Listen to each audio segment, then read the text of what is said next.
वर्षभर सण चालतात, पण त्या सणाच्या मागचा उद्देश काय हे कोणालाच काही माहित नाही. निश्चित नावाला सण साजरे करतात. लोकांना अक्षय तृतीया म्हणजे दोनच गोष्टीसाठी लक्षात राहतात. एक म्हणजे आंबारस कसा खायचा, हा. दुसरं सोनं नाणं कसं खरेदी करायचं, आणि तिसरं पित्रांना जीव घालून मोकळं व्हायचं, बाकी दिवस टीव्ही बघायचा. पण शास्त्रामध्ये अक्षय तृतीयाचं महत्व एवढं केले, विशेष करून विष्णू पुराण, भविष्य पुराण आणि तैत्तिरीय उपनिषदामध्ये अक्षय तृतीयाचं वर्णन केलेलं आहे. अक्षय ह्या शब्दाचा अर्थ म्हणजे ज्याचा कधी क्षय होत नाही, अनंत काळापासून शाश्वत राहणार, असं अक्षय कार्य त्या दिवशी तुम्ही केलं पाहिजे. म्हणजे अक्षय तृतीया कधी येते? वैशाख महिन्याच्या शुक्ल पक्षाच्या तिसऱ्या दिवसाला अक्षय तृतीया म्हणून आपल्या वर्षभराच्या मुहूर्तापैकी एक 3.5 मुहूर्तापैकी 3 मुहूर्तापैकी विजयदशमी, गुढीपाडवा आणि अक्षय तृतीया हे याच्यामध्ये तुम्ही जे काही करता त्याचं फळ पुण्य हजारो पटीने आपल्याला भेटते. पण भारतात कसं झालंय की मेन उद्देश लोक विसरून गेलेले आहेत. बस त्यांच्या इंद्रिय तृप्तीला किती चांगलं वाटतं तेवढं ते घेतात, बाकीचं सोडून देतात. पण आज आपण 22 प्रसंग असे अक्षय तृतीयेच्या दिवशी घडलेले आहेत. मग पहिला मुद्दा असा असणार आहे की अक्षय तृतीयेला काय केलं पाहिजे, काय नाही केलं पाहिजे, आणि त्याच्या त्या दिवशी काय काय घटना घडल्या शास्त्रामध्ये, पुराणामध्ये, आणि त्याचं आपण विश्लेषण बखान करणार.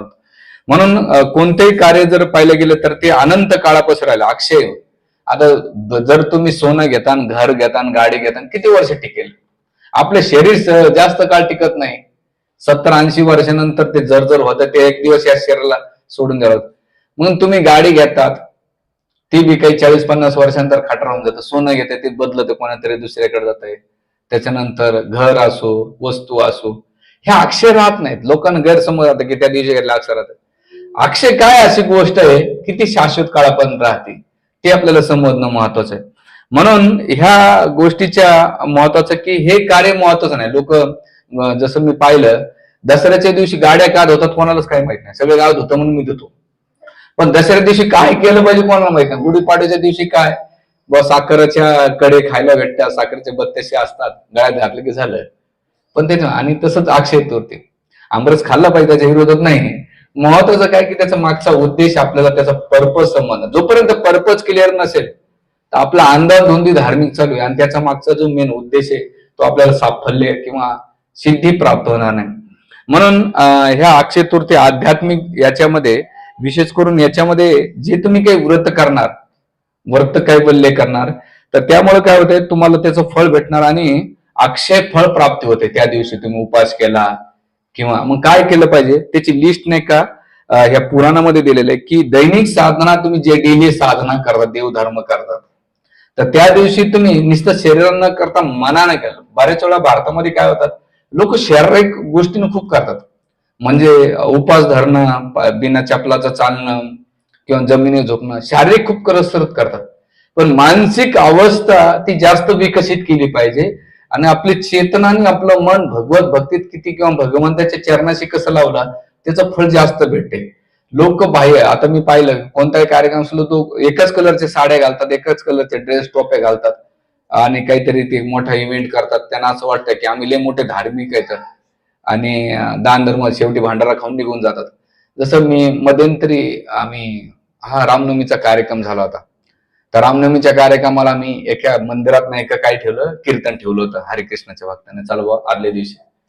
तर तिथल्या त्या मंडळाच्या कार्यकर्त्यांना आम्हाला जागा दिली. त्याच्या दुसऱ्या दिवशी तो कार्यक्रम होता. तर आम्ही ठेवल्यानंतर तिथे भरपूर लोक बसले होते, पण ते कार्यकारी मंडळ तिथे गप्पा मारीत बसलं होतं. आणि गप्पा मारीत बसल्यानंतर कोणाला काही घेणं देणं नाही. ते कीर्तन भजन काय चालू आहे, सुंदर रामाचे भजन, हे आपले सगळे गप्पा, आणि कोणी मोबाईल चालत बसले होते. जसं आमच्या हरिकृष्णच्या माताजी नृत्य करायला लागले, ते सगळे म्हातारे डंगरे उठले आणि ते माताजींचे फोटो काढले. माझे तळपायचे मस्तकाला गेले. म्हणलं तुम्ही सगळं, आता इथं तुम्ही सगळ्या लेडीज, पण मनातली मला तेवढं संताप झाला की एवढा टाइम कीर्तन चालू होत होतं, तुमच्या बुद्ध्या तिकडे गप्पा मारीत. जसे लेडीज नाचायला लागल्या तर तुम्ही सगळं उठून कॅमेऱ्यामध्ये रेकॉर्डलं. त्या माताजीला म्हटलं सगळं बंद करा ते कीर्तन आणि व्हा बाजूला. म्हणजे काय, तुम्ही बाह्य गोष्ट करतायत, पण आंतरिक तुमची चेतना, जी वासना आहे, तुमची बुद्धी मलिनता आहे, काम क्रोध लोक गेलेला आहे, त्या अर्थ नाही त्या धर्माला. धर्म म्हणजे काय की तुमच्या विचारामध्ये, वागण्यामध्ये, बोलण्यामध्ये सकारात्मक आलं पाहिजे, आणि ते सोडून भगवत भक्तीमध्ये आपण किती संलग्न झालं पाहिजे. आणि त्या दिवशी आपण आपलं वांछित सिद्धी प्राप्त केली. वांछित सिद्धी म्हणजे काय, मला भगवंत पाहिजे आणि त्या भगवंताला प्राप्त करण्यासाठी मला काय लागतात ते केलं पाहिजे. म्हणून इथे आज आपण जो मुद्दा मांडणार आहेत, तर हे दैनिक साधण्यापेक्षा या दिवशी तुम्ही साधना ज्या करताना त्याचं फळ 1000 पटीने भेटते. मग विशेष करून तुम्ही सकाळी उठून हरिनामाचा जप करू शकता, मंगल आरती, हरिनामा जप, भगवद्गीता, भागवत, रामायण, महाभारत असे ग्रंथाचं वाचन करू शकतात. त्याच्यानंतर त्याच्यामध्ये ते म्हणतात बाकीच्या दिवसाच्या तुलनेनं आजचं फळ म्हणजे अक्षय तृतीयेचं फळ 1000 पटीने भेटते. मग त्या दिवशी काय केलं पाहिजे, तर तैत्तिरीय उपनिषद म्हटलेलं आहे की त्या दिवशी सुवर्ण दिन आहे, याला सुवर्ण दिन म्हणते. त्या दिवशी सोनं घेतलं पाहिजे. आता ते सोनं घेऊन ज्याच्या त्याच्या पद्धतीनं, एक दुसरं सांगतात अन्नदान केलं पाहिजे ह्या दिवशी. म्हणजे जेवढं तुम्ही अन्नदान करता ह्या दिवशी त्याचं अक्षय फळ प्राप्ती होते, म्हणजे पुण्य प्राप्त होतं. पण ते अन्नदान कसं असं नसलं पाहिजे की तेव्हा लोकांचं 3 प्रकारचं दान असतं. एक म्हणजे तामसिक दान, कोणावर उपकार करण्यासारखं बुवा. रासिक दान म्हणजे काय, मी तुला 10 रुपये देतो, 10 रुपयाच्या बदल्यामध्ये मला 100 भेटू दे, याला म्हणतात रासिक दान. म्हणजे एक फॅन लावायचे आणि 4 लोकांचे नावं टाकायचे, एक फोटो द्यायचा छोटासा आणि 10 लोकांचे नावं टाकायचे, ते याला म्हणतात दान आहे. दान, तिसरं दान महत्वाचे की एक हाताचं दुसऱ्या हाताला नाही कळायला पाहिजे. तुम्ही किती देता हे महत्वाचं नाही, तुम्ही कोण्या भावनेने देतात हे महत्वाचं असतं. म्हणून त्या दिवशी दान करताना जेव्हा तुम्ही दान दाखवता दुसऱ्याला दिलेला, तर तुमचं पुण्य त्या टायमाला नष्ट होऊन जाते. तुमचं दान भगवंत नाही बघत, लोक बघतात. आणि आपल्याला 100% लोक काय वाटतं माहितीये, माझं कार्य लोकांनी पाहावं, भगवंतानं पाहावं ही कोणाची चेतनच नसते. म्हणून ती वांछित फळ पाहिजे ते प्राप्त होत नाही. म्हणून त्या दिवशी अन्नदान केलं पाहिजे. आणि त्या दिवशी अन्नदान केल्यानंतर दुसरं पितृतर्पण. पितृतर्पण म्हणजे जी काही पितृ आपल्या पितृलोकामध्ये आहेत, तर त्या दिवशी तुम्ही भगवान विष्णूंचा प्रसाद त्यांना अर्पण केला म्हणून पितृपक्ष घातले जाते. आता वर्षभरात बिचारांना भाद्रपद महिन्यात डांगर, गवार, ते पातोड्याची भाजी, डाळ खायला भेटते, पण या दिवशी ऍटलीस्ट आंबरस तरी खायला भेटतो. आजकालचे पित्र जर व्हरायटीफुल झाले, पिझ्झा, पास्ता, वडापाव, समोसे मागतात, कारण की ते म्हणतात वैतागले भात खाऊ खाऊ. तर त्या दिवशी पितृतर्पण केले पाहिजे. आणि पितृतर्पण करून विशेष करून अक्षय तृतीयेच्या दिवशी 2 गोष्टी करायला सांगितल्या शास्त्रांना. जे तुमचे पूर्वज आहेत त्यांना गंगेचं पाणी तर्पणामध्ये अर्पण केलं पाहिजे. एक विष्णू प्रसाद आणि गंगेचं पाणी. गंगा नसेल तर ही बोट ठेवायचं, अनामिका बोट म्हणतात त्याला. गंगा, गोदावरी, नर्मदा, सिंधू, कावेरी, यमुना, सरस्वती ह्या 7 नद्याचं नाव घ्या, किंवा गोदावरीचं पाणी आणून तुम्ही तर्पण करा. तर्पण करताना ही भावना असली पाहिजे की त्यांना मुक्ती भेटू दे, म्हणून असं लेफ्ट साईडनं पाणी वाचायचं. त्याच्यानंतर विशेष करून पितरांसाठी श्रीमद भागवताचा जो गोकर्णोपाख्यान आहे, किंवा भागवताचा पहिला स्कंद, दुसरा स्कंद, गीता, भागवत, विशेष करून भागवत वाचल्याचं त्या पित्राच्या काळामध्ये जर वाचलं तर त्यांना अक्षय फळ प्राप्त होऊन त्यांची मुक्ती होती. कारण की गोकर्ण पण अतृप्त योनीमध्ये, भूतप्रेत योनीमध्ये होता, पण ती योनी भागवत वाचल्यानंतर मुक्त झालं. तसंच आपले पित्र सुद्धा त्या दिवशी भागवत ऐकल्यानंतर मुक्त होतात, म्हणून भागवत वाचलं पाहिजे. त्याच्यानंतर जमलं तर सप्तनद्याचं स्नान केलं पाहिजे. सकाळी जाऊन तुम्ही अक्षय तृतीयेला सकाळी सकाळी, आता उन्हाळ्याचे दिवस आहेत आणि डुबकी मारायला खूप चांगलं आवडतंय, गेलं पाहिजे सकाळी सकाळी रामकुंडावर. दुर्दैव असं आहे की नाशिकचे लोक कधी रामकुंडावर स्नानाला जात नाहीत. युपी नॉर्थ इंडियन येतात, आपण तिकडे जातो तिकडे इकडे येतात. हा, आणि ते बी चांगलं की आपल्याला भाग्य आहे की गोदावरीच पाणी भेटते, पण ती भावना कुठे आपल्याला. पण त्या कुंडात गेलं तर त्याचं फळ भेटते. म्हणून आणि नाही जमलं तुम्हाला शरीरामुळे, ते गंगा किंवा गोदावरी तुम्ही ज्या नद्याचं नाव स्नान करून तुम्ही ते नुसतं पाणीनं अंगाचा मळ निघून जाईल, पण नद्यांचं नाव घेतलं तर पाप नष्ट होतंय, म्हणून ते केलं पाहिजे.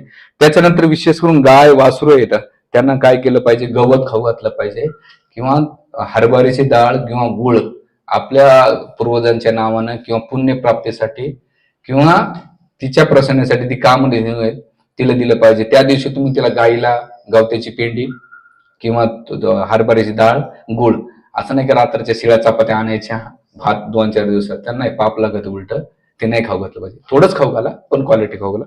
तर ते असं म्हटलं जातंय की ह्या दिवशी कोणी जर गाईला आणि वासराला खाऊ घातलं तर करोडो जन्माचं पापातून मुक्त होतंय आणि हजारो जन्माचं पुण्य त्याला प्राप्त होतंय, अक्षय पुण्य प्राप्त होते याचं दिलेलं. आणि विशेष करून ह्या दिवशी कोणी जास्त श्रवण कीर्तन केलं तर त्याला फळ जास्त पटीने भेटते. कारण की ह्या जगातलं पुण्य असताना शरीराबरोबर इथे नष्ट होते, पण जे पुण्य श्रवणम कीर्तनम, जे श्रवण कीर्तनातून जे पुण्य प्राप्त होतं ते त्याच्यामुळे भगवत प्राप्त होते. बाकीच्या जे विद्या सांगितल्या त्यांना तुमच्या भौतिक सुख समृद्धी तुम्हाला प्राप्त होते भौतिक पुण्याना. पण जे श्रवण कीर्तन पुण्य प्राप्त करतात, दोन प्रकारचे पुण्य असतात. तुम्ही दान धर्म करणं, तीर्थयात्रेमध्ये स्नान करणं किंवा वृत्तकैवल्य करणं, त्या पुण्यामुळे तुम्ही स्वर्गात जातात किंवा तुम्हाला सुख साम्राज्य भेटते. पण श्रवण कीर्तन केल्यानंतर भगवत विष्णूंची प्राप्ती होते. म्हणून त्या दिवशी श्रीमद भागवत, भगवद्गीता, रामायण, महाभारत जे वैदिक ग्रंथ आहे त्याचं श्रवण कीर्तन केलं पाहिजे. कीर्तन म्हणजे भगवंताच्या नावाचा जप केला पाहिजे. त्या दिवशी तुम्ही जे जप करता त्याची अक्षय फळ प्राप्ती होती. विशेष करून ह्या दिवशी काय केलं पाहिजे, जप केला पाहिजे. त्याच्यानंतर जे मंदिर आहेत आजूबाजूला तुमच्या, राधाकृष्ण, विठ्ठल रुक्माई, सीताराम, लक्ष्मण, त्या मंदिरात तुम्ही काही ना काही भेट गेली पाहिजे. जाताना विशेष करून भगवंताच्या मंदिरात जेव्हा तुम्ही जाताना अक्षय तृतीयेच्या दिवशी, बाकीच्या दिवशी दर्शन घेणं वेगळं, अक्षय तृतीयेच्या दिवशी दर्शन घेणं वेगळं आहे. याच्यामधला फरक आचार्य सांगतात. ते म्हणतात की जेव्हा तुम्ही मंदिरात जाता तर भगवंताला काही ना काही घेऊन गेलं पाहिजे. रिकाम्या हाताने कधीच येणार. नाशिकला चांगले सवय गलीतले फुलं तोडून देवाला अर्पण करायचे, पण हरकत नाही, ते तोडून न्या. तर 3 गोष्टी अर्पण करायला सांगितलेल्या आहेत. भगवंत गीतेमध्ये म्हणतात मला काय आवडतं ते अर्पण करा. तुम्हाला काय आवडतं, मला आवडतं महत्वाचं नाही. पत्रम पुष्पम फलम तोयम यो मे भक्त्या प्रयच्छति. एखादं पान, फुल, फळ अर्पण केलं तर मी प्रसन्न होतो. मग पान कोणतं अर्पण करायचं, तर राधाकृष्ण, विठ्ठल रुक्माई जे कोणी मंदिर असेल तुमचं, तर तुळशीचं पत्र, मंजिरा तोडायच्या. कुठे नॉर्मल, त्याला काही पैसे लागत नाही, ते घेऊन तुम्ही त्यांना अर्पण करू शकतात. एक तर तुळशीचा हार किंवा मोगरा, जे काही फुल, पहिलं मंजिरा, दुसरं फुलं, जे काही जास्वंदीचं फुल विठ्ठल रुक्माई राधाकृष्णाला चालत नाही. ते फुलाच्यावर एक मी प्रवचन देईन, कोणते फुल चालतात कोणते नाही चालत, ते एक पण दिलेले. त्याच्यानंतर जाताना फळ घेऊन घेतलं पाहिजे. फळ कोणतं, की एखादं जे फ्रेश फळ आहे, सिजनेबल. आता आंबा आहे तर तुम्ही भगवंताला, आणि जेव्हा तुम्ही ते फळ अर्पण करता त्याच्या निश्चित तुळशी पत्र. तुम्ही दान करताना ही भावना असली पाहिजे की माझं दान भगवंताने स्वीकारलं पाहिजे. तुम्ही असं समजा दान करतात पण कोणाला देतात हे कळायला नाही पाहिजे ना. धान्य दान देतात, तुम्ही काही जरी देत असेल तर त्याच्यामध्ये तुळशी पत्र टाकणं कंपल्सरी. आपण म्हणतो ना, तुळशी दिली ना तर भगवान विष्णूला ते अर्पण होते. म्हणून आपण कोणाला लक्ष्मी दान देतो किंवा धान्य करतो किंवा फळं देतो, तुळशी पत्र कंपल्सरी ठेवलं पाहिजे. त्या तुळशी पत्र ठेवल्याने काय होतंय, तर तुमची त्याच्याप्रती आसक्ती कमी होते, भगवंताला अर्पण होत आहे, आणि दुसरं समोरच्याला सुद्धा त्याची फळप्राप्ती होते. आणि जी पाप करण्याची वृत्ती त्याच्यामध्ये जर कधी कधी कोणी दान करताना त्याला असं वाटतं मी उपकार करतोय, तर ती भावना त्याच्यामुळे नष्ट होती. म्हणून तुळशी पत्र ठेवणं खूप महत्वाचं असतंय. शास्त्र एवढं रिफाईंड आहे की आपल्याला कोणी तेवढं सांगत नाही. डिफनेस मध्ये जेव्हा तुम्ही डीप मध्ये जातात ना, तर शास्त्र बऱ्यापैकी क्लिअरिटी करते. तर त्यासाठी काहीतरी आपण मंदिरामध्ये गेलं पाहिजे. मंदिरामध्ये विशेष करून जो कोणी ब्राह्मण असेल त्याला दान, जो वैष्णव ब्राह्मण असेल त्यांना दान दक्षिणा दिली पाहिजे. ते दान केल्यानं अक्षय फळाची प्राप्ती होते आणि ते दान भगवान विष्णूला प्रसन्न होतं. आणि सगळ्यात महत्वाचे ह्या दिवशी हे दान कोणत्या गोष्टी दान केल्या पाहिजे, एक तर धन केलं पाहिजे. धन कोणतं, गहू, ज्वारी, बाजरी जे काय असेल ते केलं पाहिजे. त्याच्यानंतर तीळ केलं पाहिजे. त्याच्यानंतर अन्नदान म्हणजे जे काही कुकिंग चांगलं फूड आहे ते तुम्ही देऊ शकता. फळं हे तुम्ही दान देऊ शकता. हे दिल्यानंतर काय होतं, 2 गोष्टी होतात की तुमच्या पापाचं ओझं हलकं होत आहे आणि जे काही पाप तुमच्या जीवनातले ते नष्ट होत आहे आणि तुम्हाला अक्षय पुण्याची प्राप्ती होती अक्षय तृतीयेच्या दिवशी. म्हणून ह्या गोष्टी केल्या पाहिजे. आता हे झालं काय करायचं याचं विश्लेषण आपल्या ग्रंथकाराने दिलेलं आहे. आता आपण पाहूया की अक्षय तृतीयेच्या दिवशी काय काय घटना घडल्या शास्त्रामध्ये, त्याचं वर्णन करूया. तर अक्षय तृतीयेच्या दिवशी ब्रह्माजीने सृष्टी निर्माण आजच्या दिवशी केलेली आहे. म्हणजे कोणता युग, सत्ययुग नाही का आजपासून चालू झालाय. सत्ययुगानंतर द्वापारयुग, त्रेतायुग नाही का आज सुरुवात झालेली. त्रेतायुग आज सुरुवात झाली आणि कलियुग आज सुरुवात झालेली. म्हणजे जेव्हा काळाचं परिवर्तन होत आहे ते अक्षय तृतीयेच्या दिवशी परिवर्तन होत आहे. म्हणून याला संध्या म्हटल्या जाते. अक्षय तृतीयेला संध्या म्हणजे काय, ते म्हणतात की 2 संध्या असतात. की जसं सत्ययुग गेला, सत्य आणि त्रेता यांचा दोघांचा मिलन. म्हणजे आज काय होतं, आज जर अक्षय तृतीया असेल तर म्हणजे काल नाही का सत्ययुग संपेला ना, उद्यापासून त्रेतायुग चालू होतं, याला म्हणतात संध्या म्हणतात. मग किंवा त्रेता संपत आहे आणि मग द्वापार चालू होतं. द्वापार संपलं की कलियुग चालू होतं. म्हणजे आज जे काही परिवर्तन होत आहे ते अक्षय तृतीयेच्या दिवशी होते. दुसरी संध्या म्हणतात त्याला, एक म्हणतात वसंत पंचमी, वसंत महिना आहे तो संपून ग्रीष्म ऋतू चालू होते. आजपासून सगळ्यात जास्त उष्णता चालू होते, भयंकर. कुठपर्यंत? जून जुलैपर्यंत. जुलैच्या ह्याच्यात 1.5 महिना सगळ्यात उष्णता असते. हे शारीरिक मानसिक सगळ्यात भयंकर राहते, म्हणून ह्या ग्रीष्म ऋतूमध्ये सगळ्यांना वाचलं पाहिजे. आणि ह्या ग्रीष्म ऋतूची संधी काळ असल्यामुळे याला त्रिसंध्या म्हटलं जाते. म्हणून विशेष करून पंढरपूरला तुम्ही गेला असाल किंवा भारतातले जेवढे मोठे मंदिर आहेत, आजपासून भगवंताला चंदन लावायला सुरुवात करतात. चंदनाचा लेप लावतात, चंदन घासतात. जसं आमच्या हरे कृष्ण मंदिरामध्ये चंदन घासणं गेल्या 15 दिवसापासून. का? तर भगवंताला शीतलता प्रदान केली पाहिजे. का बरं भगवंताला शीतलता केली पाहिजे? जेव्हा तुम्ही भगवंताची काळजी करतात तर भगवंत तुमची काळजी करतात. हा आपल्या जीवनाचा आहे. या जगामध्ये ज्याच्याशी आपलं प्रेम असतं त्याची काळजी करणं सोपं असतं. का बरं? ब्लड रिलेशन आहे. हा, पण किती दिवस आपण त्याची काळजी करू शकतो?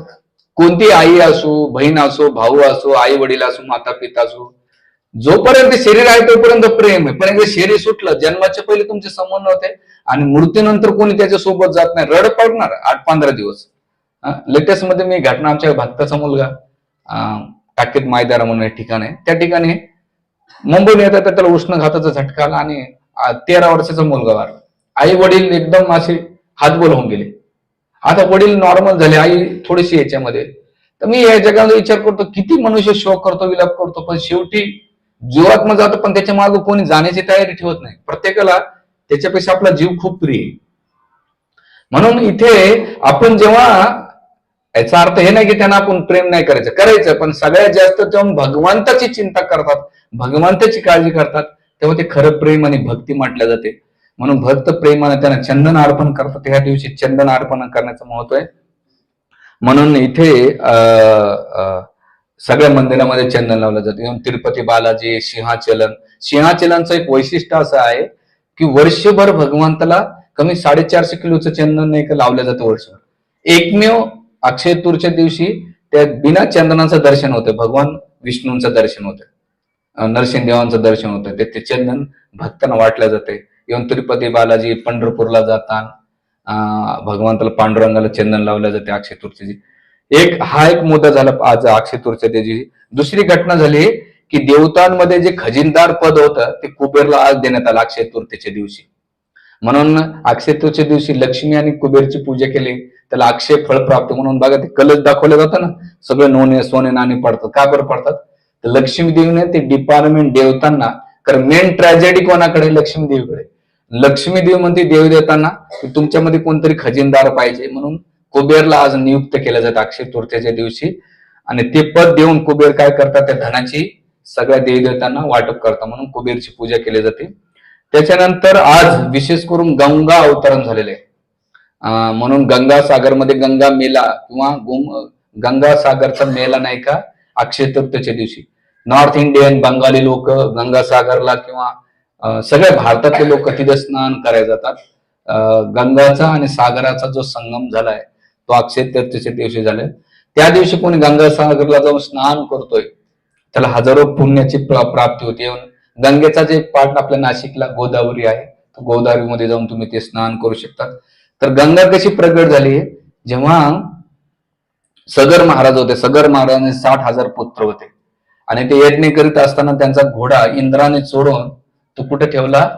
कपिल देवांच्या आश्रमामध्ये ठेवला. याने खूप शोधला, स्वतः तो पाताळामध्ये कपिल मुनींच्या आश्रमामध्ये सापडल्यानंतर त्यांनी ती पृथ्वी खूप खोदली, भयंकर खोदल्यानंतर 60,000 शिष्यांना वाटलं, आपल्या पुत्रांना वाटलं की आमचा जो घोडा चोरला ह्या मुनीने चोरलाय आणि म्हटलं याला मारा मारा. त्यावेळेस कपिल देव किंवा जे भगवान कपिल होते त्याने काही सांगायचे आतच नाही का त्यांना समजून सांगायचं, एवढं ते आक्रमण करण्यासाठी आणि नेमकं त्यांनी आपल्या हुंकारनं त्यांना जळून भस्मासात केलं. आणि जसं जळून भस्मासात केलं या सगर महाराजांच्या पुत्रांना याच्या, तर त्या आपल्या राख झाली त्या 60,000 शिष्य पुत्रांची. मग त्याच्या उद्धारासाठी काय करावं लागेल? तर सगर महाराजांना सांगितलं की बाबा तुम्ही एकच करू शकतात की या पुत्रांना गंगा अवतरित करू शकतात. आणि मग सगर महाराजांनी खूप प्रयत्न केले पण ते काही झालं नाही. मग सगर महाराजांचे पुत्र असामंजस्य त्याने प्रयत्न केला आणि मग असामंजस्यानं केलं त्याला पण ते यश नाही आलं. तर असामंजस्याचा पुत्र होता अंशुमान, त्यानं पण यज्ञ केला, आपलं मोठ्या तपस्या केले घोर, पण गंगा प्रगट झाली नाही. त्याच्यानंतर अंशुमानचा पुत्र होता दिलीप, त्यानं पण प्रयत्न केले, नाही झालं. दिलीपचा पुत्र होता भगीरथी. ह्या भगीरथाने मोठं तपस्या करून गंगेला प्रगट केलं, आणि प्रगट केल्यानंतर सांगितलं की माझे पूर्वज आहेत ना, त्यांचा तुम्ही उद्धार करा. तर त्यावेळेस गंगा म्हटली की माझा वेग एकमेव धारण कोणी करू शकेल तर ते महादेव करू शकतात दुसरं. पुन्हा भगीरथाने कोणाची तपस्या केली? शिवजींची केली. आणि शिवजींची तपस्या केल्यानंतर शिवजी आज प्रसन्न झाले, आणि प्रसन्न झाल्यानंतर सांगितलं की तुम्ही जटामध्ये धारण करून त्या धारेला इथं प्रगट करा. आणि मग जसं गंगेचं प्रगट झाल्यानंतर शिवजींच्या जटातून सप्तधारा बाहेर पाडल्या. सप्तधारा म्हणजे गंगा, गोदावरी, नर्मदा, सिंधुकारी, त्या सप्त ऋषीने सगळ्याला त्या धारा देऊन टाकली. त्याची एक धारा नाशिकला आहे. आणि हे दिल्यानंतर रस्त्याने जेव्हा निघाले सगर महाराजांच्या, रस्त्यामध्ये जानवी मुनीचा आश्रम लागला. पहिले भगीरथ महाराजांचा रथ पुढे जात होता आणि जानवी ऋषीचा आश्रम होता.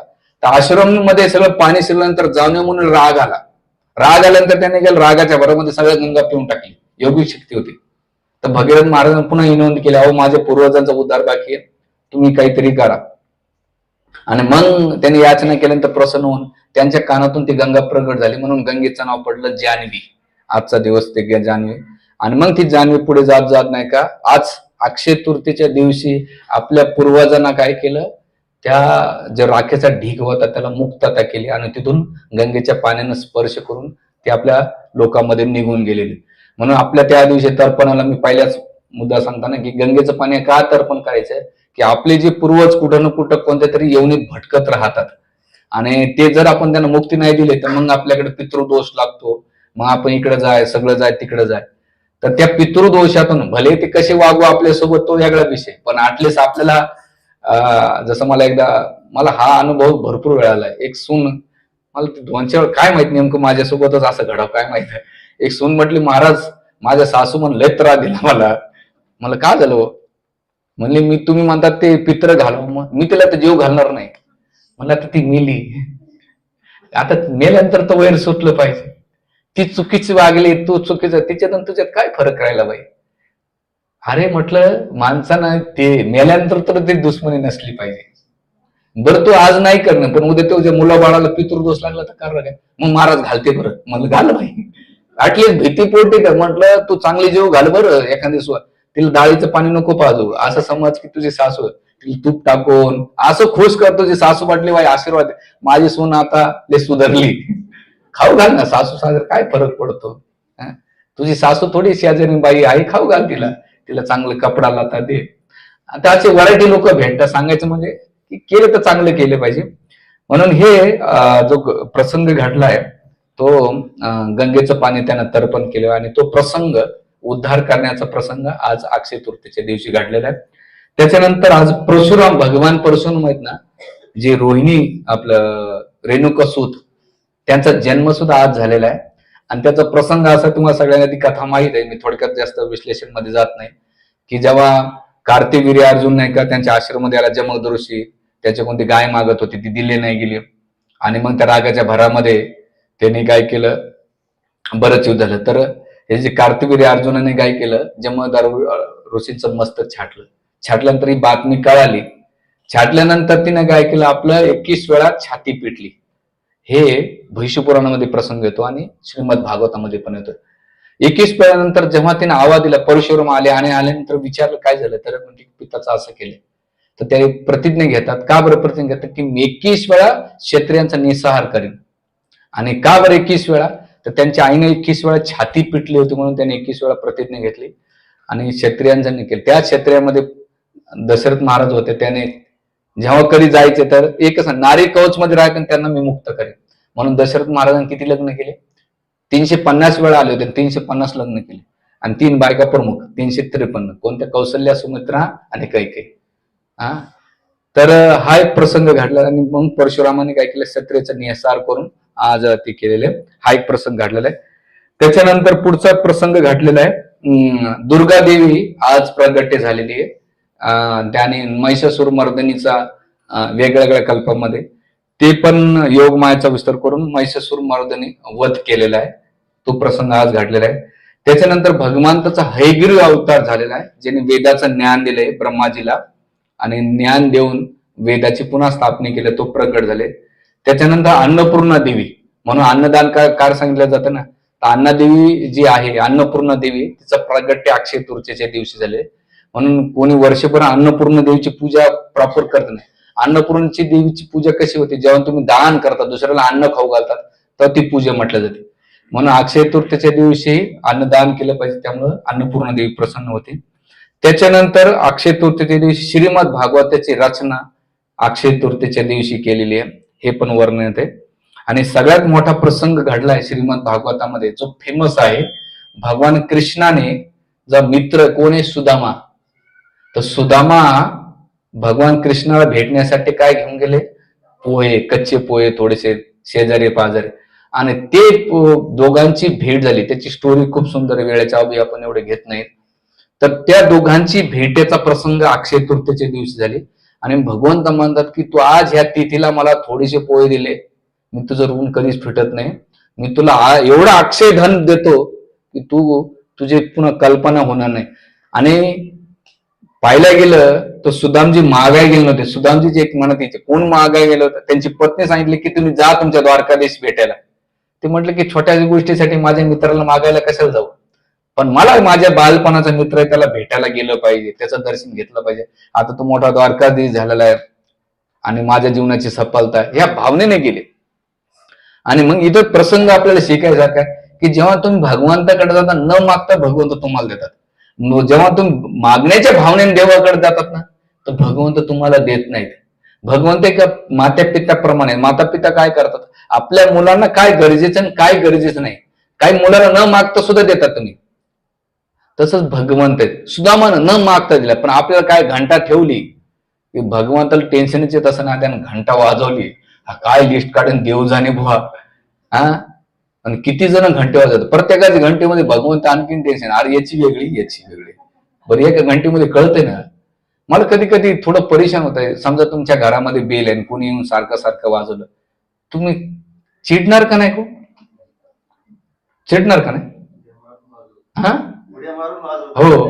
मग मंदिरात गेल्यानंतर एवढ्या घंटा वाजल्यानंतर देव काय विचार करीत असेल. वैदिक काळामध्ये घंटे लावण्याचं कारण असं की मंदिरात आपण डायरेक्ट प्रवेश करू नये, एका घंट्यामध्ये कळून जाते, त्याची विधी आहे. म्हणून आमच्या हरिकृष्णामध्ये का लावलं नाही, कारण पहिले लोक लय बाडवायचे, बंदच करून टाकलं ते. प्रभुपाद म्हणले एकच घंटा चालवा, ती म्हणजे जिभेची, हरे कृष्णा कृष्णा कृष्णा हरे हरे, हरे राम राम राम. ही मधातली वेळ आहे ना, भगवंताच्या नावात केली पाहिजे, ही घंटा वाजली पाहिजे, म्हणून प्रभुपादांनी सांगितलं. तर काय मुद्दा चालू होता सुदामाच्या, आणि मग सुदामाच्या तो प्रसंग, आणि मग भगवंतानं अक्षय धन दिलं. आणि स्वतः भगवंत का बरं अक्षय दिलं माहिती आहे, पहिली मूठ जेव्हा भगवंतानं खाल्ली तर भगवंताचे सगळं 33 आपलं सगळं ब्रह्मांड संतुष्ट झालं. दुसरी मूठ खाणार तर रुक्मिणीने धरली. रुक्मिणी का धरली, तर आचार्य श्रीधर स्वामी त्यांच्या टीकेमध्ये वर्णन करत 3 कारण सांगतात. पहिलं कारण सांगतात की पहिल्या मुठीमध्ये भगवंत आपल्या भक्ताच्या अधीन झाले आणि सर्वस्व. दुसऱ्या मुठीमध्ये मला सेविका व्हावं लागेल, आणि मला सेविका व्हायला हरकत नाही, पण भगवंताची सेवा करणार कोण, हे कारण सांग. तिसरं कारण सांगतात भगवंत, आपल्या रुक्मिणी विचार करते, भगवंता तुम्ही एकटेच टेस्ट करतात, आम्हाला पण खाऊ द्या ना, आम्हाला कधी भेटेल. तुम्ही प्रेमाचा तो भगवंत हे बघत नाही तुम्ही कसं दिलं, तुम्ही कोणा भावनेने दिलं भगवंत बघतात. म्हणून रुक्मिणीने मूठ भरली होती. आणि भगवंत रुक्मिणी तिसरं कारण देते आचार्य की रुक्मिणी विचार करते मनामध्ये की भगवंत एवढे नाजूक आहेत, कोमल आणि कच्चे पोहे आहेत, कुठलेत कधीच आहेत, भगवंतानं खाल्लं तर पोट कसं दुखेल. म्हणजे भगवंत किती आचार्य किती डीप मध्ये जाऊन विचार करतात, आपण त्याची कल्पना नाही करू शकत. आपल्याला काय, आपल्याला कल्पनाच नाही पडत. आपल्याकडे एवढी भामटिगिरी, एवढाच नैवेद्य कोणी शिकवायला माहित नाही. त्याच्या डाळीचे 2-4 थेंब, साखरेचे 2-4 दाणे, 2-3 भाताचे शीत, देवा खाय तू. बाकी राहिलेले मुंगळे चावतात, अंगाला मुंग्या चावतात, आंबरसाचे 2-4 दिले, काय याला ही बुद्धीच नाहीये. म्हणून त्या दिवशी भगवंताला एक प्लेट बनवायची, 5 मिनिट ठेवायचं आणि देवा खा, तुम्ही पोटभर खा, आणि तुमचा प्रसाद आम्ही स्वीकार करू. आणि तो स्वीकारला. मी पाहिलं कधी कधी देवाचं नाही होत कुत्र्याला खाऊ घालतात. नाही, कुत्र्याला नाही खाऊ, माणसानं खाल्लं पाहिजे, गायला खाऊ घातलं पाहिजे, गायला पण नाही. त्यांची कृपा आपण घेतली पाहिजे, कुत्र्याला दिली पाहिजे. काय बुद्ध्या चालतात, कुठं चालतात. मी आमच्या गावात एक मोठे व्यक्ती होते, विषयाला आगो चालते, लय भामटे होते. उकडलेले मोदक गणपतीला फ्राय केलेले मोदक घरी खायला होते. हा, आणि देवाला एवढाच मोदक आणि आपल्या घरी मोठमोठे. अरे देव कृपळ तो प्रसाद म्हणून तुम्हाला देतोय राव, ते खायला लागलं तर तुम्ही देणार नाही त्यांना, तू कृपा आहे. तर हे विशेष करून सुदामाचा प्रसंग झाला आणि सुदामाच्या प्रसंगातून भगवंताने त्या पोळ्याच्या बदल्यात त्यांना सुदाम नगरी, जी सोन्याची नगरी दिली. तर ते अक्षय फळ प्राप्त म्हणून भगवान कृष्णाला दान धर्म करण्याचं वर्णन विशेष करून तुळशीपत्र, फळ, पत्रम, पुष्पम, फलम, जे काही तुम्हाला शक्य आहे ते राम मंदिरात, कृष्ण मंदिर, विठ्ठल रुक्मिणी मंदिरात दिलं पाहिजे, चांगल्या क्वालिटीचं. नाही तर एखादा छडकाबुच्चा लांबा देवा खाय तू, नाही नाही, चांगला घेऊन जा. तर हे एक प्रसंग घडला. त्याच्यानंतर एक पुढचा प्रसंग घडलेला आहे की नरनारायण ऋषीने जे सहस्त्रबाहू नावाचा राक्षस होता त्याचा वध करण्यासाठी नरनारायण, तर हे नरनारायण कोण होते? स्वयंभूमनूच्या 3 कन्या होत्या, अकोती, प्रसूती आणि देवहूती. देवहूतीचे मुलगा कोण झाला? भगवान कपिल देव झाले. प्रसूतीपासून दक्षाच्या कन्या झालेल्या आहेत. आणि जी प्रसूती होती आकृतीपासून दक्षिणचे हे झाले. आणि प्रसूतीपासून भगवंताच्या त्याच परंपरेमध्ये नरनारायण ऋषी झाले. सहस्त्रबाहूचा वध केला, तो आज झालेला आहे. आणि तेच नारायण ऋषी जो सहस्त्रबाहू होता मागच्या जन्मात असुर, तो पुढे एक कवच राहिलं तर त्याने सूर्यदेवाचा आश्रय घेतला. आणि सूर्यदेवाचा आश्रय घेऊन सूर्यदेवाने ते पुढे कुंती महाराजांच्या गर्भामध्ये कर्णाचा जन्म झाला. तो जो मागच्या जन्मामध्ये सहस्त्रबाहू नावाचा असुर होता. आणि पुढे तेच नरनारायण ऋषी नर होऊन अर्जुन होऊन आले, नारायण कृष्ण होऊन आले आणि मग कर्णाचा वध केला. ही त्याचा प्रसंग, त्यांचं प्रागट्य हे अक्षय तृतीयेच्या दिवशी झालेले, त्याचं वर्णन दिलेलं आहे. म्हणून हा आणि आजच आणि नरनारायण ऋषी जेव्हा यांचा वध केला त्यांनी तपस्या कुठे केली? भद्रिका आश्रममध्ये. म्हणून भद्रिका आश्रमाचे दार केदारनाथ आणि बद्रीनाथचे द्वार जे उघडतात ते बद्रीनाथ आपलं याच्या अक्षय तृतीयेच्या दिवशी उघडल्या जातात आणि नोव्हेंबरमध्ये ते बंद होतात. तर आणि विशेष करून त्याचं बद्रीनाथच्या दर्शनाचं असं महत्व दिलंय की कोणी अक्षय तृतीयेच्या दिवशी बद्रीनाथचं दर्शन घेतो ना त्याला भगवंताची वैकुंठाची धामाची प्राप्ती होते. म्हणून बरेच लोक चारीधाम यात्रा करताना अक्षय तृतीयेच्या दिवशी बद्रीनाथला जातात दर्शनाला. ते गेलं पाहिजे, शरीर स्वस्थ आहे तोपर्यंत. कारण मी एकदा गेलो होतो 7-8 वर्षापूर्वी. म्हाताऱ्या लोकांचे खूप हाल होतात. ज्यांच्या 45-50 जास्तीत जास्त 45 वर्षाच्या पुढच्या व्यक्तीने कधीच जाऊ नये तिकडे. 45 वर्षाच्या आतच जाऊ, कारण की नंतर ट्रॅव्हलिंग, आता रस्ते चांगले झाले, आम्ही गेलो तो खडतर रस्ते होते पण परेशानी होते. तो नंतरचा विषय. पण सांगायचा मुद्दा की त्या दिवशी दर्शन घेतलं पाहिजे. तर बद्रीनाथचे द्वार उघडतात. आज त्याच दिवशी बद्रीनाथला भगवान वेदव्यासाने महाभारताची रचना केल्याचा प्रसंग अक्षय तृतीयेच्या दिवशी गणपतीने लिखाण केलेले, तो प्रसंग पण अक्षय तृतीय झाले. श्रीमद भागवताची रचना अक्षय तृतीयेच्या दिवशी झालेली, हे पण वर्णन येते.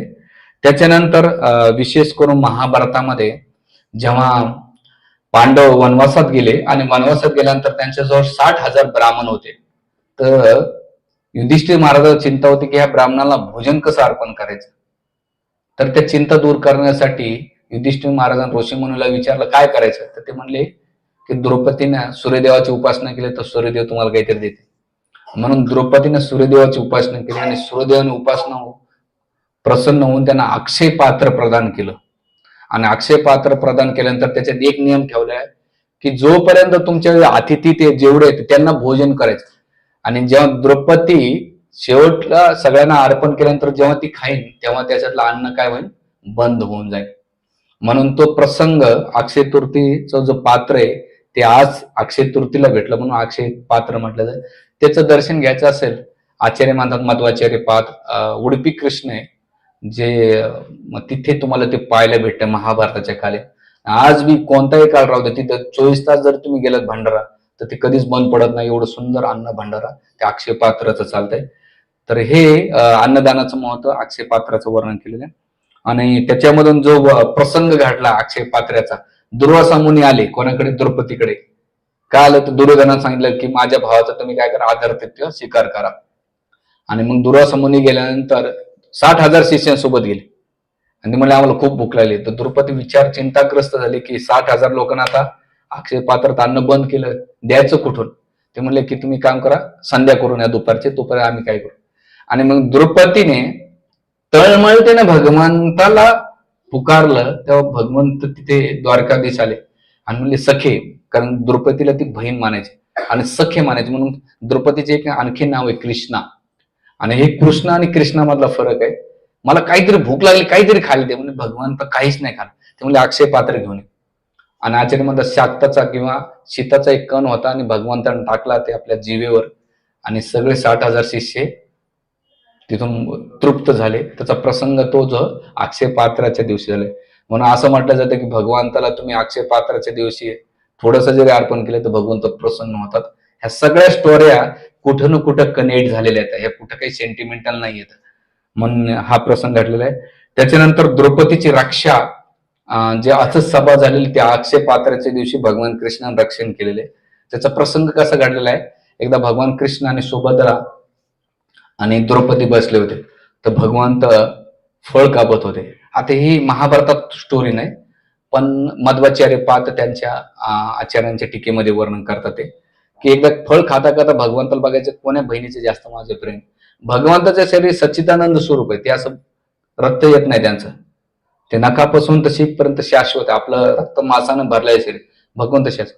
तर फळ कापता कापता भगवंताचं बोट कापलं आणि कापल्यानंतर सुभद्रा बघती कुठे कपडा आहे का. त्यावेळेस द्रौपदीनं काय केलं, आपला जो भरजारी साडी दिला फाडून, असं सुंदर एक भजन आहे मराठीमध्ये. तिनं भरजारी साडू पहिले फाडून भगवान कृष्णाला बांधला आणि जेव्हा बांधत होते तर भगवंत म्हणत होते की द्रौपदी तुझं ऋण मी कधी फेडणार नाही. ह्या छोट्याशा चिरगुटानं मी तुला एवढं वस्त्र प्रदान करेन की त्याची तू कल्पना नाही करू शकत. आणि तो नेमका प्रसंग कधी घडलेला आहे? तो अक्षय तृतीयेच्या दिवशी घडलेला आहे. आणि भगवंताने अक्षय तृतीयेच्या दिवशी तिचं एवढं वस्त्र प्रदान, म्हणून भगवंताला तुम्ही कणभर दिलं तर भगवंत मनभर देतात आणि देवताला मनभर दिलं तर देवता तुम्हाला कणभर देतात. एवढा फरक आहे भगवंताच्या आणि देवतांच्या उपासनामध्ये. म्हणून आपल्याला कोणाला द्यायचं हे आपण ठरवलं पाहिजे आणि शास्त्राच्या मतानुसार गेलं तर भगवत प्राप्ती होती आपल्याला. आणि म्हणून द्रौपदीचं रक्षण हे अक्षय तृतीयेच्या दिवशी झालेले. त्याच्यानंतर आज जगन्नाथ बलदेव सुभद्रा यांच्या रथाची सुरुवात केली जाते जगन्नाथपुरीमध्ये. पुढच्या 2 महिन्यामध्ये आपल्या आषाढी एकादशी आणि जगन्नाथपुरीचा रथ एका टायमात, तर त्या रथाची सुरुवात आजपासून म्हणजे अक्षय तृतीयेच्या दिवसापासून सुरुवात होती. तो प्रसंग केला जातो. त्याच्यानंतर जो जगन्नाथचा रथ आहे त्याला नंदी घोष म्हणतात. बलदेवचा जो रथ आहे त्याला ताल घोष म्हणतात. आणि जे सुभद्राचा रथ आहे त्याला दर्प दलन रथ म्हटलं जाते. ह्या रथांची निर्मिती आज केल्या जाते. आणि विशेष करून जी जगन्नाथजी त्यांना कोणी चंदन अर्पण केलं जाते ते एक बडा शृंगार केला जातो. बडा शृंगार म्हणजे काय की बाकीच्या मंदिरामध्ये रात्री झोपताना भगवंताच्या अंगावरले फुलं काढल्या जातात, पण जगन्नाथपुरीला भगवंत झोपताना रात्री फुलामध्ये झोपतात. मग त्यांना सुंदर सुंदर म्हणजे भगवंत दिवसा फुल घालतच नाहीत, रात्री त्यांना सुंदर मोगऱ्याचे फुलं झोपताना पुजारी सांगतात चांगले चांगले सुंदर फुलं द्या. भगवंत चांगले सुंदर फुलामध्ये झोपतात म्हणून त्याला म्हणतात बडा शृंगार. रात्री 11 वाजता होता. कोणी गेले तुमच्यापैकी जगन्नाथपुरीला? गेले?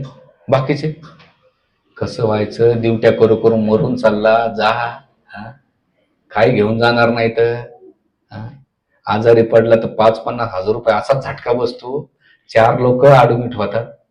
पडू नये पण उदाहरण देतो तुम्हाला. अरे जाऊन या, काही फरक पडत नाही असं समजा. आणि शाळेत तुम्ही सुट्ट्या मारल्या ऑफिसमध्ये, काय तुम्हाला कंपनी काढून नाही देणार का? महिन्याच्या मेडिकल लिव्ह टाका. आमचे भक्त तर लय भारी येत समोर बसलेले, आजारी नसले तरी आजारी पाडतात, जाऊन येतात. काय फरक पडतो? सोबत काय येणार आहे विचार करा राव. जाऊन या, शरीरात ताकद आहे तोपर्यंत गेलं पाहिजे. हरे कृष्णा कृष्णा कृष्णा हरे हरे, हरे राम राम राम हरे. उन्हाळ्याचे सुद्धा भक्त. आता आमचे कालेज एक माताजी, तिला काय राग आला देवजण, शनिवारी संध्याकाळी बसली, पंढरपूरला पोहोचली पहाटे 4:30ला. पांडुरंगाचं दर्शन घेऊन रविवारी संध्याकाळी 7 वाजता पोहोचली. काय म्हणले प्रभूजी आता मला जातं दर्शन, म्हणलं जाऊन या माताजी, जाऊन आले. असं पाहिजे.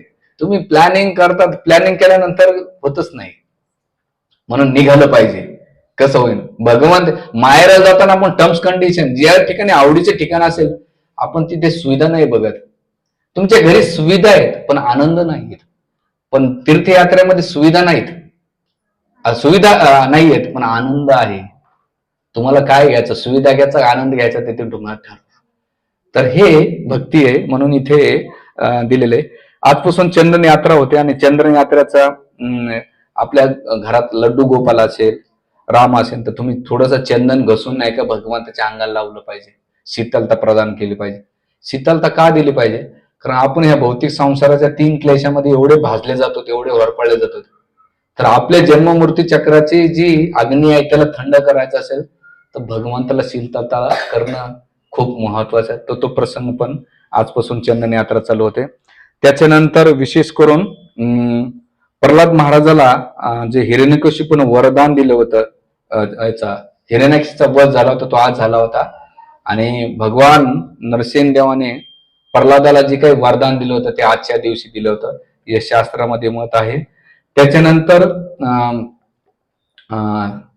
श्रीपाद रामाचार्याने वराह नरसिंहाची पूजा करण्याची सुरुवात दक्षिण भारतामध्ये केली होती, ती अक्षय तृतीयेला केली होती.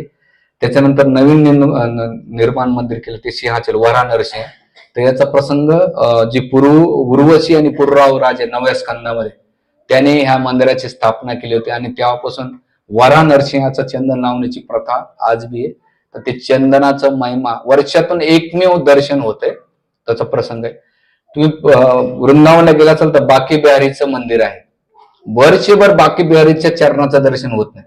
बाकी कोणत्याही मंदिरात जातात तर भगवान कृष्णाच्या चरणाचं दर्शन होते, पण अक्षय तृतीयेच्या दिवशी बाकी बिहारीच्या चरणाचं दर्शन होते. म्हणून प्रत्येक अक्षय तृतीयेच्या दिवशी विशेष करून बाकी बिहारीला काय करतात माहितीये का, दर्शन घ्यायला जातात लोक. गेले का तुम्ही कोणी बाकी बिहारीचं दर्शन? वृंदावनला किती गेले? बस हे क्या हुआ. अहो माताजी भांडा नवऱ्यांना थोडे घेऊन जा, काय बसले घरामध्ये, भांड लावून देत नाही. ठीक आहे, ते करा. तर हे केलं पाहिजे. त्याच्यानंतर जगन्नाथपुरीची 42 दिवसाची चंदन यात्रा अक्षय तृतीयेच्या दिवशी चालू होते आणि 21 दिवस उत्सव मूर्ती आहे. त्याच्यामध्ये राम कृष्ण बलराम, श्रीदेवी आणि भूदेवी यांना काय केलं जात आहे, चंदनाचा लेप लावला जातो. त्या उत्सव विग्रह असतात त्यांना चंदन लावलं जाते. आणि जे नरेंद्र सरोवर आहे ना, तिथं 5 शिवलिंग असतात. तर त्या 5ही शिवलिंगांना नाही का नरेंद्र सरोवरामध्ये पाण्यामध्ये ठेवलं जातं, त्याच्यामुळे त्यांना शीतलता परत भेटते. आज पुन्हा आणखीन 23वी घटना आहे की पांडवाचा 13 वर्षाचा वनवास तो पूर्ण झाल्याचं वर्णन आज येते. आणि दुसरं याचा प्रसंग जी काही पूर्णता प्राप्त झालेली ती अक्षय तृतीयेच्या दिवशी झालेली. त्याच्यानंतर विशेष करून वल्लभाचार्य जे उडुपी आपल्या जे पुष्टी मार्गाचे आचार्य होऊन गेलेले आहेत, त्याचा जन्म आजच प्रागट्य आहे, अक्षय तृतीयेच्या दिवशी झालेला आहे. त्याने जे नाथद्वार आहे भगवान, तुम्ही गेले का श्रीनाथला? ऐकलं असेल ना श्रीनाथजी, भगवान कृष्णाचं एक सुंदर मंदिर आहे, जे गुजराती लोक जास्त जातात तिथे पुष्टी मार्गे. मी आपलं राजस्थानमध्ये आहे, जयपूर आणि उदयपूरच्या जवळ, ते पाहायला जाऊन या होता. तर ते स्थान दिलेले, कारण ते विग्रह गिरिराज गोवर्धनाच्या पर्वतातून मोगला आक्रमण केल्यानंतर राजा मानसिंग नंतर ते तिकडं जाऊन त्याची स्थापना केलेली. आणि विशेष करून श्रीनाथजीचं जे नाथद्वार आहे त्याची पूजेचं दरवाजे भगवान चंदन लावल्या जाते. अशा एवढ्या कथाचं वर्णन अक्षय तृतीयेच्या दिवशी झालेले. म्हणून कोणी हा साधारण पर्व नका समजा आमरस खाण्याचा किंवा, तर ह्या दिवशी एवढे महत्व दिलेले. तर या दिवशी आपण जास्तीत जास्त ह्या कथेचं स्मरण केलं पाहिजे, चिंतन केलं पाहिजे आणि अक्षय फळ प्राप्त केलं पाहिजे. अक्षय फळ कोणतं? त्या भौतिक जगातलं फळ नाही मागितलं पाहिजे, एकच फळ मागितलं पाहिजे, कृष्णा विठ्ठला तुम्ही मला पाहिजे आणि मी तुमचा आहे ना तुम्ही माझे आहेत, हे जेव्हा तुम्ही मागतात. कारण भौतिक जगातल्या बाकीच्या सगळ्या गोष्टी मागतात ना, काळानुसार सगळ्या नष्ट होतात. शरीरावर तुमचं सगळं नष्ट होणार आहे. या जगातली कोणतीही व्यक्ती काही सोबत घेऊन जाऊ शकत नाही. श्रीमंत व्यक्ती असो, काही असो, गरीब असो, काही घेऊन जाणार नाही. पुण्य असेल तर त्या पुण्यामुळे पुन्हा तुम्हाला चक्रामध्ये फसावं लागतंय, पाप केलं तरी फसावं लागतंय. पण पाप पुण्याच्या पलीकडे एकच पुण्य मागितलं पाहिजे, एकच अक्षय मागितलं पाहिजे. भगवंता, जिथं तुमचं जन्म मृत्यू जगा व्याधीचं चक्र नाही असं वैकुंठ धाम, वै म्हणजे नाही आणि कुंठ म्हणजे दुःख, अशा वैकुंठ धामाची प्राप्तीची अपेक्षा केली पाहिजे. वैकुंठ म्हणजे तो रथ नाही, त्याचं नाव बदनाम केलं लोकांना. वैकुंठ म्हणजे जे तुकाराम महाराज या ठिकाणी गेले शाश्वत काळासाठी, ह्या जन्ममृत्यूच्या चक्रामध्ये प्रत्येक जण नाही का दुःखच भोगत राहणार आहे. असं ठिकाण आहे जिथं दुःख नाही, केवळ आनंद कंद सुख आहे. आणि आपण कोणासोबत शाश्वत काळासोबत, हा परिवार तरी टेम्पररी आहे, ही बायको हा नवरा आहे, हे मुलं बाळ आई वडील, सगळ्याचा संसार काळानुसार बदलत होतो नाही, काळानुसार सगळ्याला काळ नष्ट करून टाकतो. पण एक असा धाम आहे जे शाश्वत आहे, तिथे शाश्वत संबंध राहतात आणि तिथे सगळ्यात माता पिता बंधू सगळे परिवार शाश्वत काळासाठी राहतात, ते म्हणजे वैकुंठ धामाची प्राप्ती. आणि ती अपेक्षा आपण अक्षय तृतीयेच्या दिवशी करून अशी अपेक्षा ठेवून आपण भक्तीची सुरुवात केली पाहिजे किंवा भक्ती केली पाहिजे. आणि त्या भक्तीची सुरुवात कशापासून होईल? 3 गोष्टीपासून होत्या. एक म्हणजे त्या दिवशी हरिनामाचा जप परिपूर्ण केलं पाहिजे. हरिनाम जप करायला पैसे लागत नाही, फुकटमध्ये राहा. पाप करायला लय खर्च करावा लागतं, पण भगवत प्राप्तीसाठी लागतच काय? उठता बसता हाती का मुखी नाम. तुम्ही धुणे भांडे करतात, ऑफिसमध्ये येतात, रामकृष्ण हरी म्हणा, गोविंद गोपाल घ्या किंवा हरे कृष्ण महामंत्र जप करा, काहीतरी नावाचा जप करा, त्याला काही नाही. पण जप कोणाचं ते जप करा. दुसरं भागवताचं वाचन करा, गीता वाचा, रामायण महाभारत वाचा. आणि तिसरं म्हणजे भक्ताचा संग करा. भक्त संघ म्हणजे काय? ज्या विचारामध्ये येऊन तुमची भगवत चेतना विकसित होते. केवळ त्यांना भौतिक, ज्या लोकांच्या विचारात ज्या लोक ज्या गोष्टीमध्ये राहतात त्यांच्यासोबत गेलं तसे विचार आपल्या मनामध्ये येतात. पण तुम्ही भगवत भक्ताच्या संघामध्ये आले तर तसे तुमचे चेतना आणि विचार विकसित होते. म्हणून आपण सत्संगामध्ये नित्य नियमानं आलं पाहिजे आणि भगवत भक्ती केली पाहिजे. असं केल्यानंतर अक्षय तृतीचं फळ प्राप्त होते. आणि आजूबाजूवाल्यांना आपण त्यांना अन्नदान केलं पाहिजे. जे गोरगरीब आहेत त्यांना काहीतरी दान, फळ फूल जे तुम्हाला यथाशक्ती भक्ती दिली पाहिजे आणि आपण भगवंताला प्राप्त केलं पाहिजे. हरे कृष्ण कृष्णा कृष्णा हरे हरे, हरे राम राम राम.